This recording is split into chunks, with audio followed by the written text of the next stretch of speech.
আজকে জ্যামিতি বিষয় থেকে খুব একটা গুরুত্বপূর্ণ অঙ্ক তোমাদের সামনে নিয়ে এসেছি। ফিগারটা কি দেওয়া আছে?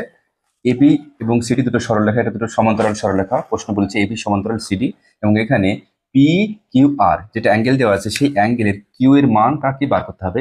এবং এখানে পি এর মান দেওয়া আছে 30 ডিগ্রি, আর এর মান দেওয়া আছে 40 ডিগ্রি। আমি কিভাবে বার করবো? খুব দেখো শর্টকাট নিয়মে এটা আমি বার করার চেষ্টা করবো। এখানে পি এবং আর কে আমি যুক্ত করে দেবো, কেননা যে কোনো সরলরেখা, দুটো সমান্তরাল সরলরেখা বলেছে, যদি এটা আমি দুটো যুক্ত করে দিই তাহলে কি হবে? এটা 90 ডিগ্রি অ্যাঙ্গেলে তৈরি হয়ে যাবে। কেননা যখন একটি সরলরেখা আর একটি সরলরেখার উপর দণ্ডায়মান হয় তখন তার মান হয় 90 ডিগ্রি।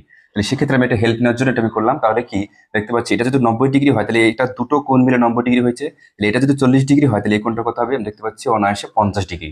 আর এটা দেখো, এটা হচ্ছে দুটো কোণ মিলে 90 ডিগ্রি, তাহলে এটা যদি 30 ডিগ্রি হয় তাহলে এটা কত ডিগ্রি হবে? 60 ডিগ্রি হবে, কারণ দুটো যোগফল আমাকে 90 ডিগ্রি করতে হবে। তাহলে আমরা যে নীতিগত শর্ত অনুযায়ী যখন দুটো অ্যাঙ্গেলের মান আমরা পেয়ে যাই, তখন তৃতীয় অ্যাঙ্গেলটা কিভাবে বার করতে হয়?